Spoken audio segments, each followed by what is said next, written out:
Hello बच्चों। कल हमने सीखा था कि नाउन क्या होता है और नाउन कैसे टू इम्पोर्टेंट पॉइंट्स जो कि एग्जाम पर्सपेक्टिव से बहुत इम्पोर्टेंट है। आज हम उसी सीरीज को कंटिन्यू करेंगे। तो चलिए स्टार्ट करते हैं।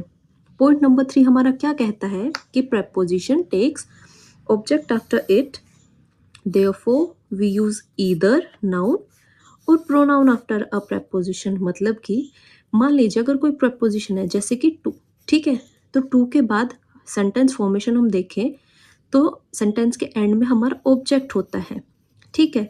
तो ये पॉइंट कहता है कि preposition अपने बाद नाउन या फिर प्रोनाउन लेगा, मतलब कि ऑब्जेक्ट की जगह पे या तो नाउन आएगा या फिर प्रोनाउन आएगा, ठीक है। कुछ एग्जाम्पल से आपको और अच्छे से समझ में आएगा। जैसे वी वेंट टू कानपुर, ठीक है। अगर हम सेंटेंस फॉर्मेशन के रूल के हिसाब से देखें तो कानपुर हमारा ऑब्जेक्ट है, right.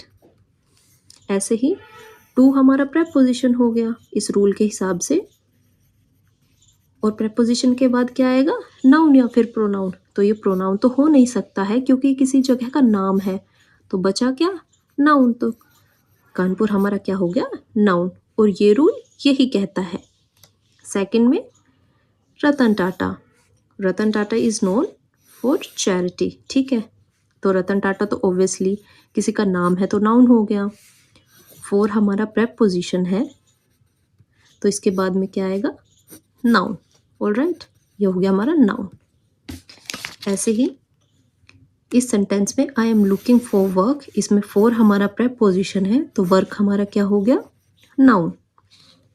Water is necessary for life, तो फोर हमारा क्या है, प्रपोजिशन, तो ऑब्वियसली लाइफ क्या हो गया हमारा, नाउन। ऐसे ही इस सेंटेंस में देखिए Sumit boat an umbrella for Divya, तो इसमें सुमित हो गया नाउन क्योंकि किसी पर्सन का नेम है। मैंने आपको एक पॉइंट नंबर 1 बताया था जिसमें ये था कि एन हमारा आर्टिकल होता है तो आर्टिकल के बाद में नाउन आता है, तो ये भी हमारा नाउन हो गया। और फोर हमारा प्रेपोजिशन है तो ऑब्वियसली दिव्या भी हमारा नाउन हो गया। ऑलराइट, ये था हमारा पॉइंट नंबर 3। चलिए अब पॉइंट नंबर 4 समझते हैं। पॉइंट नंबर 4 हमारा क्या कहता है, व्हेन वर्ब की first form plus ING is used as either subject और object it is called noun और जीरंड। मतलब कि जब भी वर्ब प्लस आईएनजी या तो सब्जेक्ट के रूप में यूज होगा या फिर ऑब्जेक्ट के रूप में, तो वो नाउन होगा या फिर जीरंड होगा। जैसे कि आई एम रनिंग, ठीक है, तो मैं दौड़ रहा हूँ, ठीक है, तो ये नाउन तो हो गया लेकिन ये एक जीरंड नहीं है, ठीक है। क्यों, क्योंकि ये एक एक्शन वर्ब है, क्योंकि ये काम अभी मैं कर रही हूँ ना, मैं दौड़ रही हूँ, तो ये एक्शन वर्ब है। वहीं अगर मैं किसी जगह खड़े होकर कहूँ कि जैसे hey you, running is my hobby, तो मैं कि जनरल सी बात बोल रही हूँ कि रनिंग मेरी हॉबी है, तो ये नाउन होगा और जीरंड भी होगा, ठीक है।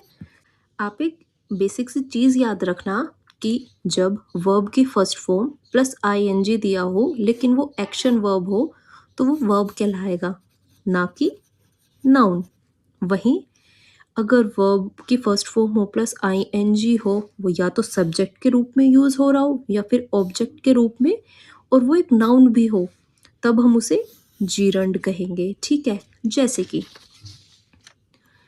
टीचिंग इज माई प्रोफेशन, तो टीचिंग हमारा जीरंड हो गया और नाउन भी। क्यों, क्योंकि एक तो देखिए ये सब्जेक्ट की जगह पे आ रहा है, प्लस ये वर्ब की फर्स्ट फॉर्म प्लस आईएनजी भी हो गया है, तो इसलिए। ऐसे ही आई लाइक स्विमिंग, तो ये भी एक नाउन हो गया क्योंकि ये ऑब्जेक्ट की जगह पे भी आ रहा है और ये वर्ब प्लस आईएनजी भी है। ऑलराइट, अब हम पॉइंट नंबर 5 देखते हैं। पॉइंट नंबर 5 कहता है कि there are some suffixes that help us find out noun. तो सबसे पहले तो आप ये पूछेंगे कि सफिक्स क्या होता है। सफिक्स होता है, जैसे मान लिए मैंने वर्ड लिखा मेंटोर, तो ये जो टोर हो गया ये सफिक्स है। वर्ड के एंड में जो लगता है उसे हम सफिक्स कहते हैं। तो ये जो सफिक्स पहले लिखे हुए हैं ना, आप इन सबको नोट कर लीजिए और इनको याद रखना। ये सफिक्स किसी भी वर्ड के एंड में आ रहे हो तो आप आंख बंद करके उसे नाउन टिक कर देना, ठीक है। जैसे कि टी ई आर से क्या बनेगा? मिनिस्टर, ठीक है। शिप से लगा लीजिए स्कॉलरशिप, ठीक है। तो ये हमारा क्या हो गया? सफिक्स। एक एग्जाम्पल देखते हैं। जैसे मैंने लिखा there was an exaltation in the group. तो एक्सल्टेशन का मतलब क्या होता है? खुशी, ठीक है। और जिनको ये पॉइंट बहुत अच्छे से समझ में आ गया होगा वो तो 1 सेकंड में ही इसका आंसर देंगे कि TION एक सफिक्स है, तो ये क्या हो गया? ऑब्वियसली ये नाउन हो गया, ठीक है। अब आप मुझे बताना, I am going to school में नाउन क्या है? ये आप कमेंट सेक्शन में बताएं, ठीक है। तो ये थे हमारे 5 ऐसे पॉइंट्स जो कि नाउन के बेसिस पे क्वेश्चंस हमारे एग्जाम्स में पूछे जाते हैं। तो ये सब पॉइंट्स आप याद रखना, तो आपका कोई भी नाउन का क्वेश्चन कभी भी गलत नहीं होगा, ठीक है।